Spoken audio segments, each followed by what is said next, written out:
Bom, pessoal, iniciando a nossa aula sobre China, traçando os panoramas históricos de acordo com aquela linha lógica de nós falarmos um pouquinho sobre a história para em seguida entrarmos no aspecto da do sistema jurídico, né? Para que nós consigamos compreender como funciona o sistema jurídico daquela tradição cultural, necessário que a gente observe alguns aspectos culturais daquela região, né? Então, conforme coloquei para vocês, vamos falar sobre o sistema jurídico de cada um dessas três regiões do mundo, né? Existem outras regiões, mas nós não vamos abordar aqui. Eu compreendo que essas três hoje são mais importantes para que a gente consiga compreender um pouco do panorama do mundo. A China, sobretudo em função da grande expansão da sua influência comercial, em breve militar e em breve cultural no mundo, né? A romano-germânica porque é por excelência a nossa tradição, e a common law porque vem influenciando a gente de uma maneira muito grande, sobretudo em termos de operacionalidade das decisões construídas no ápice da pirâmide normativa, que são os tribunais superiores, né? Então vamos iniciar a questão chinesa. Bom, a China feudal até o século XIX, ela é marcada aí pelo seu isolamento, né? A China sempre foi autossuficiente e os senhores feudais guerreavam entre si, e durante algumas dinastias houve um período de proeminência e expansão comercial da China pela Ásia, né? Pela Ásia por parte ah, da Ásia Sul, né? E aquela época da Rota da Seda, né? O seu comércio, ainda que remoto, com as ilhas italianas, e a época do Marco Polo, né? Período ali da Renascença, um pouco antes com a questão da Rota da Seda, que conectava a Ásia à América do Norte, quer dizer, perdoe, à Europa do Norte, né?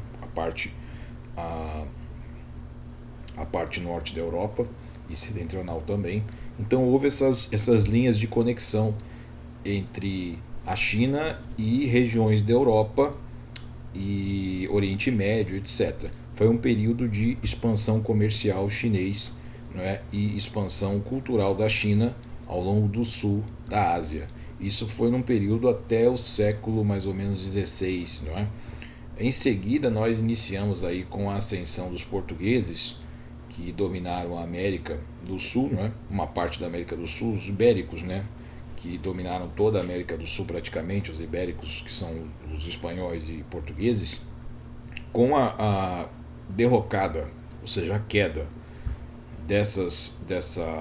da Península Ibérica como grande coordenador do comércio mundial, e a ascensão da Inglaterra, da França e da Holanda, né, como os novos expoentes do comércio e militares do mundo, né? A China, os contatos com aquela parte da Ásia, eles passam a ser mais proeminentes, né? E aí nós iniciamos então um período em que a busca por especiarias ela sai do domínio dos portugueses e se inicia ah, o maior comércio entre as colônias britânicas, não é?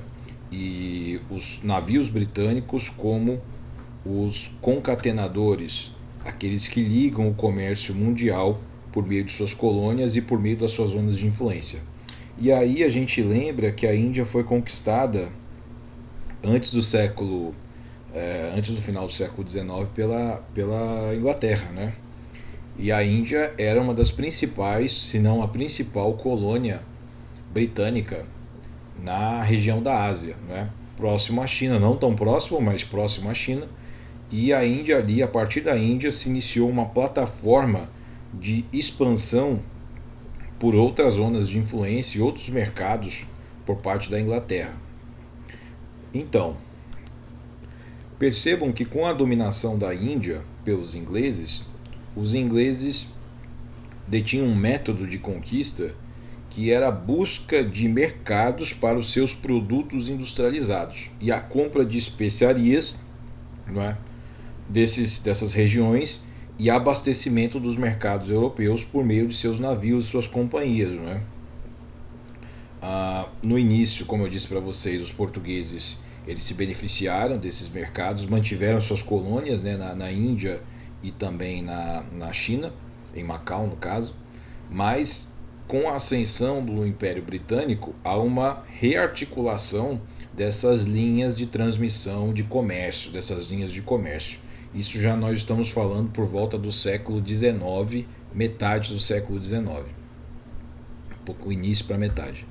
Então o que acontece? Com a ascensão desse Império Britânico, o último bastião de resistência, digamos assim, resistência não coordenada, mas isolada na Ásia, era de fato a China. A China, com a sua grandíssima população, não é? Com seu grandíssimo território, com suas tradições que remontam a 5.000 anos de civilização, eram um empecilho à expansão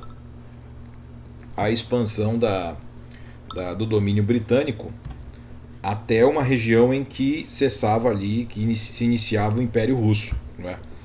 Então, essa região detinha uma peculiaridade que outras regiões até então não conseguiram sustentar. Qual era a peculiaridade? A China se afigurava como uma grande exportadora de especiarias, mas ela não importava nada. Não é? As importações para o Império Chinês eram insignificantes. E aí o que aconteceu? Era visto isso como uma resistência asiática às zonas de influência do Império Britânico. Então necessário que foram feitas várias tentativas de abertura comercial aos produtos industrializados britânicos no mercado chinês. Isso restou em vão, infelizmente. Quer dizer, infelizmente para os britânicos, né? E a China, ela detinha um orgulho próprio muito grande, porque a China detinha uma compreensão, inclusive isso foi um dos fatores que ocasionou a sua queda brusca nesse século, final do século XIX e o início do século XX, foi uma autopercepção de que havia uma autopercepção equivocada que os povos não chineses eram bárbaros e que não detinham todo o rebuscamento,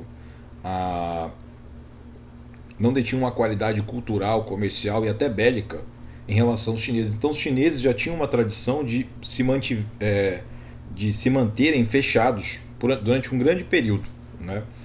Então nada aquilo que não fosse construído na China era bom. Então o país todo se manteve fechado a influências externas. E de fato as coisas eram mais ou menos assim até o século XVI, não é? A China era um grande império autossuficiente em termos alimentares, em termos militares, em termos de comércio. Então era um país que se bastava a si, não é?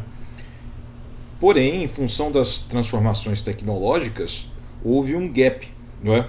Houve um salto em termos de armamento e invenções bélicas, invenções tecnológicas por parte dos europeus, e os chineses acabaram saindo, não sendo mais os grandes proeminentes em termos de tecnologia no mundo.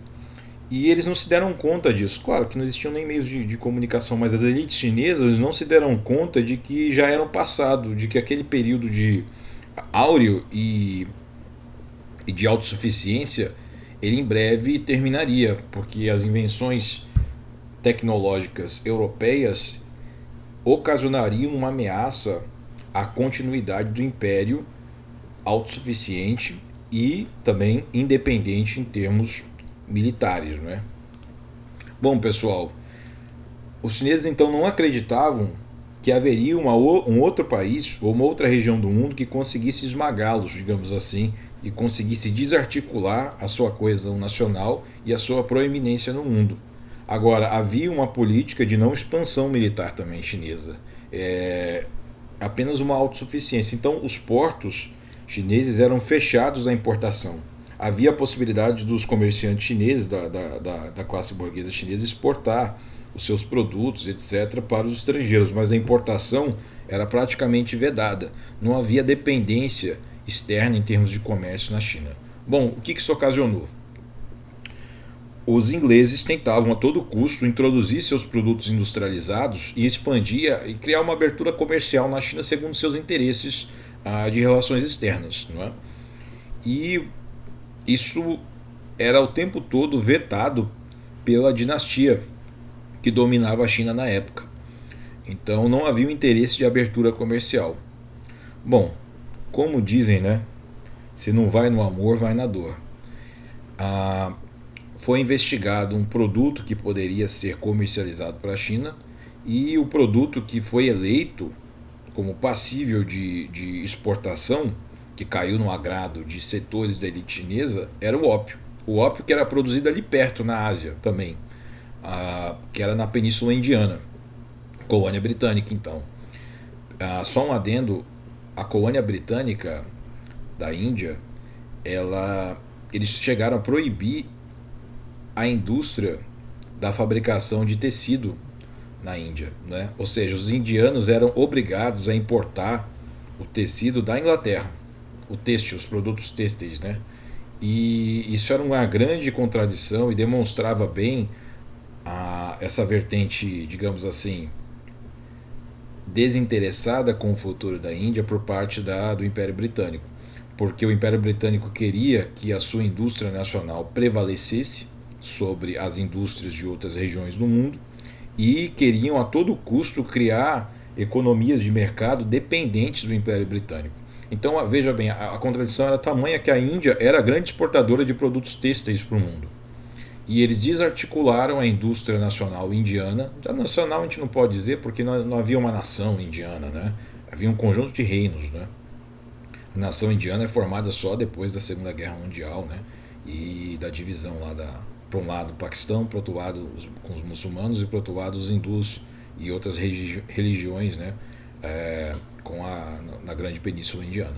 Mas de qualquer maneira, a Índia ela não detinha nenhum interesse em importar produtos têxteis do Império Britânico, mas foi obrigada a importar esses produtos e a desarticular a sua produção local, que era conhecida no mundo todo, e criar esses déficits de balança comercial, tal como Portugal fez com o Brasil, né? Durante vários períodos. A lógica de colônia e metrópole era você criar déficits na balança comercial e, portanto, você fortalecia a indústria da metrópole e enfraquecia a indústria da colônia, né, que era o grande destinatário dos produtos importados da metrópole. Bom, na China se tentou fazer isso e o produto eleito foi o ópio, produzido na Índia. E isso começou a causar uma dependência enorme, porque é uma droga que vicia, né? Uma dependência enorme em setores e populações inteiras, em comunidades inteiras na China. Então houve uma revolta da população local no século XIX. Houve uma revolta coordenada pelo Império Chinês de destruição desses produtos, então, que iniciaram a abertura do comércio chinês, do mercado interno chinês para o Império Britânico. Então houve uma destruição, no caso foi um assalto no porto de Cantão, sul da China. Houve esse assalto no porto de Cantão e destruição de carregamentos inteiros de ópio oriundos da Índia e pertencentes à indústria britânica, né, aos interesses britânicos. E aí, em função disso, nós temos aí a Primeira Guerra do Ópio. E aí eu vou anotar aqui com vocês, Primeira Guerra do Ópio. Não é? Opa, o teclado está aqui trocado ainda. Primeira Guerra do Ópio. E essa Primeira Guerra do Ópio, eu vou anotar aqui também a data 1840 a 1842, ela culminou, não é, com a abertura comercial da China e a derrota por parte dos chineses em face dos britânicos. E aí foi o primeiro susto dos chineses, né, sobretudo da elite, de que eles já não eram um país com capacidade de se manter independentes, né, do mundo. Porque aquela proeminência militar que os chineses detinham já não era mais satisfatória, não era mais passível de ser mantida tal como foi idealizado pelos pensadores que compunham o pensamento nacional chinês da época. Então nós temos aí que os ingleses saem vitoriosos dessa guerra né? Os ingleses saindo vitoriosos dessa guerra, nós temos aí, em função da Marinha Britânica, temos aí um tratado que chama Tratado de Nanquim. O Tratado de Nanquim. E o Tratado de Nanquim, no caso, ele marca a submissão, o início da submissão chinesa aos interesses do Império Britânico, e os britânicos são os primeiros a colocarem os seus interesses ao Império Chinês, né? A submeterem os seus interesses chineses aos seus próprios interesses. E aí esse movimento é acompanhado em seguida com o de outros países europeus que também promovem guerras ao Império Chinês e conquistam suas zonas de influência no decorrer do final do século XIX, inclusive o Japão já no início do século XX, né? Nós vamos aqui falar um pouquinho sobre isso. Primeiro eu vou colocar para vocês aqui um mapa da China, tá? Olha, nós temos aqui um mapa da China. Então essa região toda é o Tibete. Não pertencia à China antes. Pertencia assim, a China não tinha né, que você veja, você reconhecer um país como essas regiões como de um lado do país, isso é tudo feito por meio de tratados. Antes da existência da ONU, isso era um pouco duvidoso, né? Como você reconhecia que aquela região pertencia a um dado país? Por meio de tratados com as potências existentes na época, que então respeitariam aquele território como seu. Então todos os limites fronteiriços, eles são feitos por meio de reconhecimentos mútuos, né? E sobretudo reconhecimentos por parte de países que dominam a esfera militar naquele momento no mundo. Veja, a configuração do Brasil só é possível hoje porque as principais potências aceitam essa configuração territorial do Brasil na data de hoje, né? Se surgir outra potência, essa potência passar a não aceitar essa configuração territorial, nós teremos então uma cessão dessa parte do território não reconhecida, uma possível cessão e criação ou incorporação a outro país. Então vocês vejam que todos esses limites territoriais são bem frágeis, mas a China de hoje ela é pautada nesses limites territoriais, né? Então nós temos aqui essa parte Xinjiang, que é uma parte muçulmana da China, não é? Aqui também essa aqui Xinjiang também é uma parte, Sichuan é uma parte mais rural e tal. E aqui nós temos aqui Macau, né, que foi dominada pelos portugueses, que parte da população ainda fala português, inclusive tem passaporte português. Taiwan, que foi dominada pelo Império Britânico, depois pelos japoneses. Hong Kong, que foi cedida e devolvida agora em 1997 aos chineses, né? Xangai aqui, onde eu morei, né, aqui mais no centro, né? Mas toda a parte industrial da China, ela é aqui nessa costa, não é? Nessa costa aqui, ó, de uma maneira inteira. Então nós temos esse é o mapa atual da China. Essas são as províncias, não é? As províncias chinesas. Nós dizemos províncias porque não possuem uma liberdade federativa. O modelo não é uma federação, tal como no Brasil, não é? Então, pessoal, nós temos o Tratado de Nanquim. Nesse Tratado de Nanquim, os ingleses então iniciam suas imposições à China, e com essa abertura comercial promovida como decorrente dessa guerra perdida pelos chineses, se inicia o tal do break-up chinês, né? Vamos colocar aqui só a data do Tratado de Nanquim, 1842, e aí se inicia o break-up, que eu vou colocar aqui, break-up chinês, que significa o seguinte: o rompimento daquela liberdade, digamos, aquela autodeterminação do país, né? Se nós pudermos chamar isso de país na época, mas daquele governo chinês da época, se inicia um período de ruptura da China como nação independente. Um período de ruptura que vai até 1949 com a fundação do partido, não do Partido Comunista, mas com a vitória dos comunistas sobre os ditos comunistas, sobre os ditos capitalistas de Taiwan, não é? Nós vamos falar sobre isso agora. Então vou colocar algumas gravuras aqui para vocês terem uma ideia de como foi, né, esse período. Aqui nós temos aqui uma parte do exército antigo chinês, não é? Então vocês veem nessa época, no final metade para o final do século XIX. Então temos aí essa figura aqui que eu acho que ilustra bem. Tá aí os chineses já armados, né, Nós temos aqui esse período também que vai remontar à Segunda Guerra do Ópio, né? Nós temos uma gravura aqui interessante. E os chineses já estão com armas bélicas, né, lutando contra os europeus aqui do outro lado. Então interessante nós vermos isso, né? São gravuras que remontam a ilustrações europeias do período. Vamos ver, vamos continuar aqui. Aqui nós temos gravuras da China feudal, ou seja, da China anterior ao século XIX, né? Então nós temos uma gravura aqui interessante. Temos outra também. Era um lugar, uma população bem, a maior população do mundo já era naquela época lá, não é? Gravuras aqui da China. E aqui uma construção também da Cidade Proibida. Depois eu vou colocar umas fotos minhas lá do local para vocês darem uma olhadinha. A Cidade Proibida, que era proibida porque só o imperador poderia, né, e a sua corte poderia habitar ali. Bem interessante, não é? A cidade hoje está bem, essa foto é atual, não é? Isso é em Pequim ou Beijing, né, como o pessoal chama. Então a cidade atual aqui de Pequim. Então vocês têm um pouco de noção da arquitetura do local, né? Tá certo. Bom, com o breakup chinês, com o início do breakup chinês, se inicia o período, conforme falei, em que a China é dividida em zonas de influências, sobretudo comerciais, pertencentes aos países europeus. Posteriormente a alguns países, ao Japão também, posteriormente, e aos próprios Estados Unidos também, não é?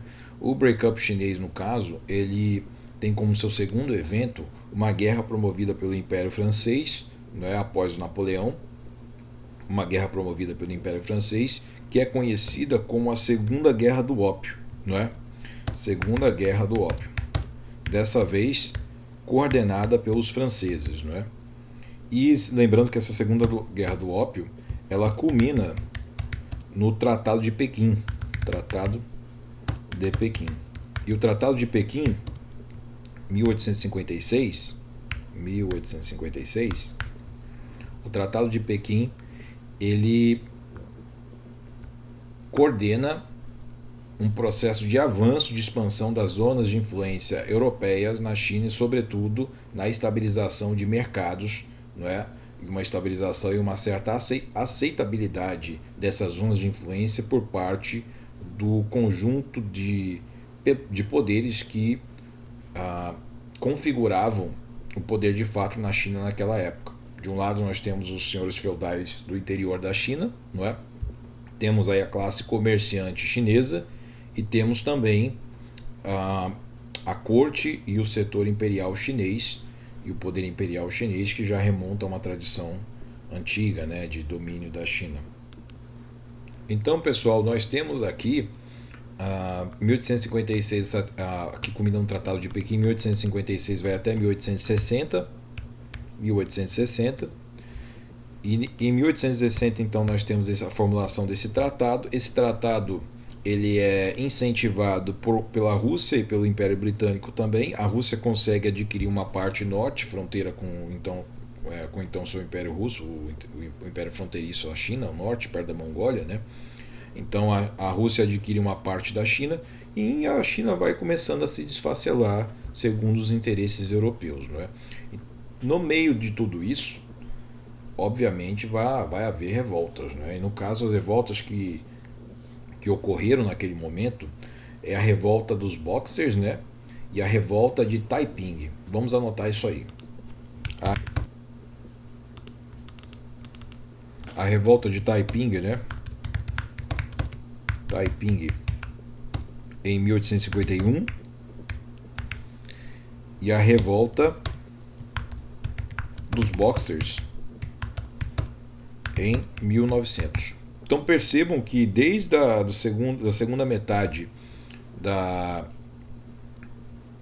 1820 até o 1920, de 1820 a 1920 nós temos um conjunto de revoltas, um conjunto de uma sucessão de invasões, expansão e acomodação da influência europeia em territórios da China, na busca de fortalecimento das indústrias nacionais dos países europeus e dos Estados Unidos também, e Japão, né? E uma queda da autossuficiência e da independência do Império Chinês em detrimento, né? Em prol, quer dizer, dos interesses europeus, digamos assim, ocidentais mais Japão, né? Inclusive a independência da Coreia da China também. A dinastia que dominava a China na época era a dinastia Manchu. E essa dinastia Manchu é a dinastia, portanto, que vai cair em 1920, não é? Perdão, 1911. Então vamos olhar agora um pouquinho de umas ilustrações desse período em que nós temos aqui a intervenção americana, né, auxiliando o Império Britânico na, na revolta de Taiping, né? Nós temos aí, olha só, os mariners americanos, né? Interessante, né, essa postura bélica dos Estados Unidos desde o começo da sua formação. Nós temos aí essa foto que representa isso. Temos aqui também a revolta dos Boxers, em que o pessoal lutava com armas brancas, né, contra os europeus. Foi uma revolta enorme, milhões morreram, né? E aqui dá uma ilustração dos chineses com as suas artes marciais, no caso Kung Fu, etc., né? Lutando contra os europeus. Essa revolta foi uma revolta tida por xenófoba. Na verdade, é uma revolta que tentava restaurar o orgulho chinês em face do dominador, né? Dos dominadores, no caso, todos advindos dessa região da Europa, mais Estados Unidos e Japão, né? Bom, nós temos aqui mais uma ilustração interessante. Essa ilustração já marca aí a expansão das zonas de influência na China, de territórios chineses, em prol de interesses europeus e asiáticos, né? E até de uma certa forma indianos, né? Então nós temos aqui uma foto que representa bem esses interesses, né? Vamos aproximar aqui, nós vemos aí as faces europeias, né? Americana. Temos até aqui provavelmente também alguma face hindu, né?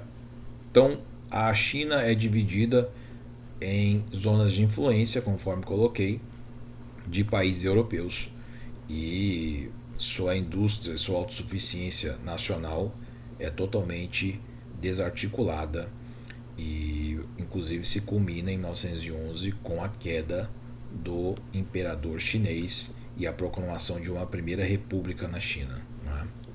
Bom, vamos continuar aqui.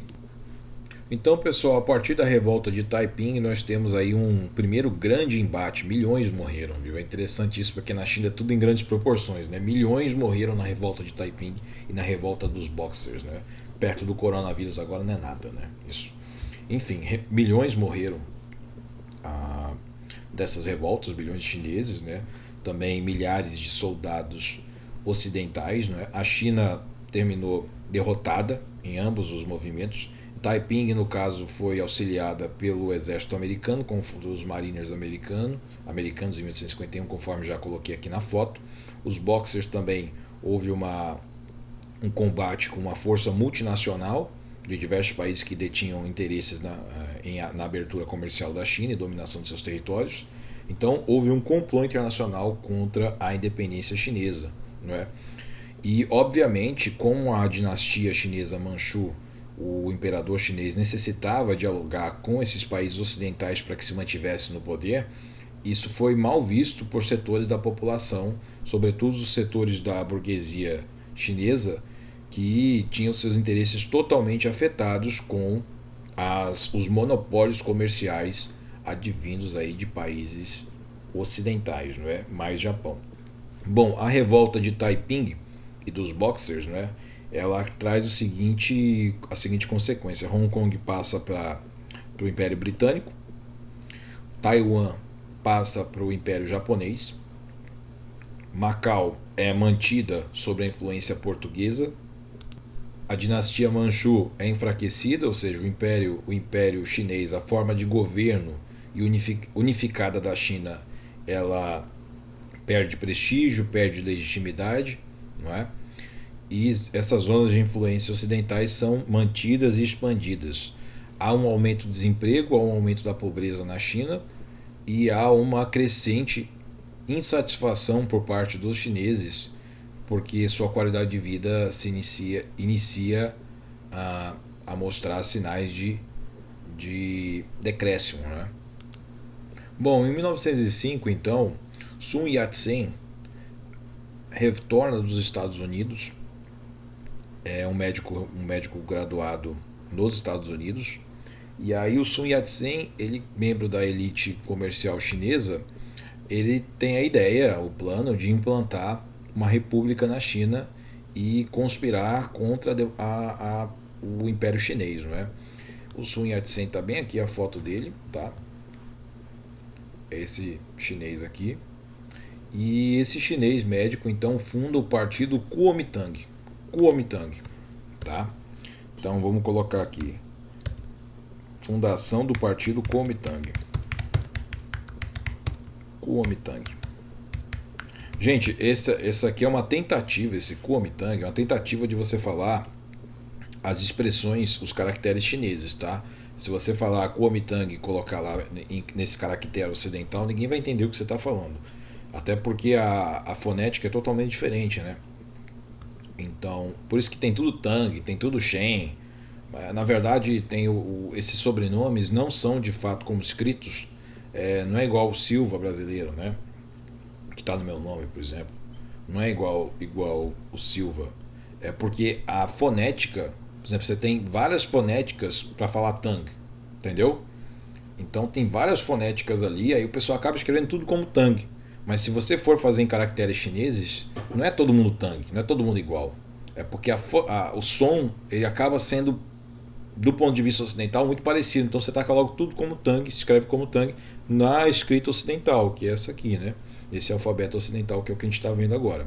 Então a fundação do partido Kuomintang em 1905. E esse partido Kuomintang, eu estou falando, é bem importante, porque ele é que vai fundar em 1911, ele instaura a Primeira República Chinesa, né? Primeira República Chinesa. E a Primeira República Chinesa, no caso, República Chinesa, ela marca o fim da dinastia Manchu e o fim do imperador na China. Inclusive tem o Último Imperador, um filme que eu até recomendo bastante para vocês aí, assistam, né? Não é com Ed Murphy não, tá? Bom, mas em 1911 há o início da... Então a Primeira República Chinesa é instaurada aí e logo cai, porque há o início de uma guerra civil na China em função de uma rivalidade entre os poderes do campo e os proeminentes da cidade. Há uma divisão da China entre aqueles que detinham poder na cidade e aqueles que detinham poder no campo. Então isso não acalma os chineses, não há uma coordenação política unificada e a China entra numa guerra civil que vai ser enfraquecida, que vai enfraquecer ainda mais o país em prol dos interesses estrangeiros, né? Tá aqui os exemplos de uma guerra civil na China. Então o partido Kuomintang não consegue a proeminência, não consegue unificar a China, não consegue apaziguar a China e, portanto, criar um movimento coordenador que arrefeça os interesses ocidentais no país. Tá aqui é uma foto que ilustra o partido Kuomintang, tá? Uma assembleia deles. Bom, então se inicia a Guerra Chinesa, né? Uma guerra em 1910, apesar da instauração da República, a guerra continua, porque não há um apaziguamento das elites, e elites do campo e da cidade, né? E aí então, essa guerra civil chinesa, ela tem uma segunda etapa, início da guerra chinesa, civil chinesa, ela tem uma segunda etapa com a fundação em 1922 do Partido Comunista da China. Fundação do Partido Comunista. Eu vou colocar PCC, tá? Partido Comunista da China. Esse Partido Comunista é que vai dominar a China até os dias de hoje. Mas em 1922, essa segunda etapa da Guerra Civil Chinesa, ela é marcada pela revolta de parte da população. Esse 1922, a fundação do PCC, Partido Comunista Chinês, ele Ele se inicia na cidade, mas ele ganha proporções possíveis, né, de disseminação por meio da sociedade no campo. Ou seja, na cidade ele é combatido e praticamente morre, né? Então ele migra seguindo aquela lógica da coluna Prestes aqui no Brasil, de uma guerra de uma conquista do território por meio do convencimento da população rural de que aquilo era o melhor caminho para a China, não é? Então a ideia era você criar meios possíveis de inserir a China na nova ordem mundial. E um dos caminhos possíveis na visão do Mao Tse Tung ali, né, que era um dos soldados que coordenava ali o Partido Comunista Chinês, era de que o modelo soviético, numa versão chinesa, seria o modelo possível de inserção da China enquanto país no mundo, né, para que fosse respeitada pelos demais países que coordenavam o mundo naquela época. Então, pessoal, nós temos aqui esse início de essa reviravolta na Guerra Civil Chinesa, né, que então os nacionalistas, ou seja, o Partido Kuomintang junto com o PCC lutava contra os que defendiam o Império, né, e as dinastias chinesas, não é? A maneira imperialista de governo da China, e os senhores da guerra do interior, ou seja, os senhores feudais do interior camponês. Há uma reviravolta com a morte do líder do partido Kuomintang, que é esse senhor aqui, né, Sun Yat-sen. Com a morte dele em 1927, o que acontece? O partido Kuomintang ele passa a ser liderado pelo Kuomintang, passa a ser liderada pelo Chiang Kai-shek. Guardem esse nome, o Chiang Kai-shek. O Chiang Kai-shek é o líder chinês, então, que vai se associar aos senhores feudais do interior e os imperialistas. Então todos vão se unir contra os socialistas apoiados pela União Soviética. E aí o Chiang Kai-shek, olha aqui ele de novo aqui, ó. O Chiang Kai-shek aqui está do lado do Churchill, do imperador japonês, né, do primeiro-ministro japonês e de elementos aí da representantes das sociedades ocidentais proeminentes da época, não é? Então esse conjunto de pessoas vão se unir junto com o Chiang Kai-shek contra os comunistas liderados pelo Mao Tse Tung. O Mao Tse Tung está aqui, apoiado pela União Soviética. Isso aqui já é o Mao Tse Tung velho, né? Mas na época ele era um soldado novo, né? Então o que acontece? A Guerra Civil se estende. Com a extensão da Guerra Civil e grande parte da ofensiva dos comunistas arrefece, eles partem, como eu disse para vocês, pela luta na luta pelo campo e a cooptação de camponeses, a gente pode dizer esse termo, né, de pessoas da área rural para lutarem nas suas fileiras, né? E aí se inicia aí uma reviravolta nessa guerra que culmina aí com aquele episódio que foi conhecido como a Longa Marcha, né? Em que aproximadamente 100 mil homens chineses morrem caminhando pelo interior da China e terminam com 9 mil, não é? E aí acontece uma coisa, os comunistas estão bastante enfraquecidos junto com o PCC, né? À frente do PCC, e durante essa reviravolta da guerra acontece uma nova reviravolta, que é a invasão da China pelos japoneses, não é? Isso foi em 1937, vamos colocar aqui. 1927, então, a morte. Kuomintang passa a ser liderado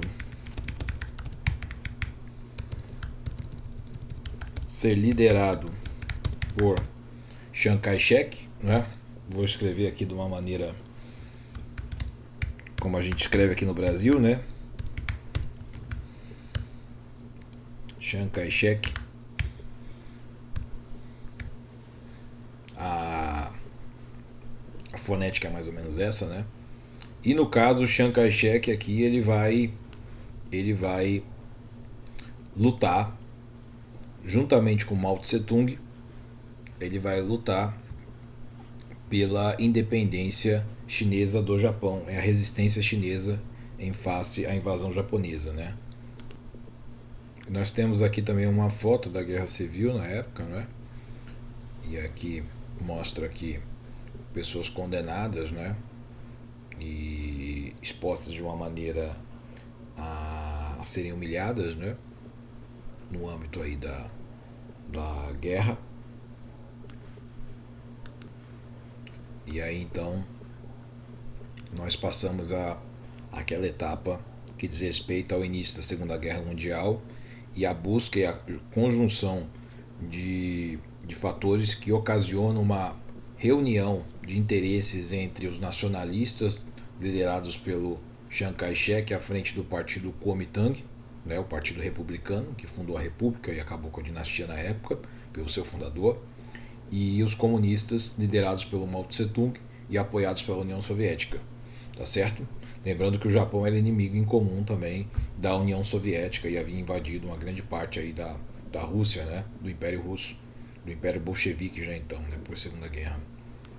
Bom, gente, então, com a invasão do Japão nós temos essa frente única desses dois grupos e essa frente única ela vai ser rompida com o final da Segunda Guerra em 1945, quando se instala uma nova guerra civil na China, não é? Dessa vez uma guerra civil entre Chiang Kai-shek, o partido Kuomintang, mais uma vez, e os comunistas liderados pelo Mao Tse Tung e ainda apoiados pela União Soviética. Vou retomar aqui uma foto aqui do Stalin junto com o Mao Tse Tung, né? E aqui ao lado nós podemos aqui colocar a figura do Chiang Kai-shek junto com líderes ocidentais, não é? Lembrando que ele era visto como a pessoa, aqui o Roosevelt também, né? Ele era visto como a pessoa modelo que deveria governar a China de acordo com os interesses ocidentais, né? E lembre-se que ele vai fundar Taiwan. Taiwan já existia, mas fundar o governo, o novo governo de Taiwan, a nova República Taiwanesa, quando perdem a guerra para os comunistas liderados por Mao Tse Tung e Joseph Stalin, né? Tá bom, gente, então vamos aqui começar na próxima aula essa retomada do processo histórico pós-Segunda Guerra e que culmina aí de 1945 até a fundação da República Comunista Chinesa, né? República Socialista Chinesa, e nós vamos até os dias atuais na nossa próxima aula, tá bom? Em seguida vocês acompanhem, por favor. Um abraço a todos, até daqui a pouco.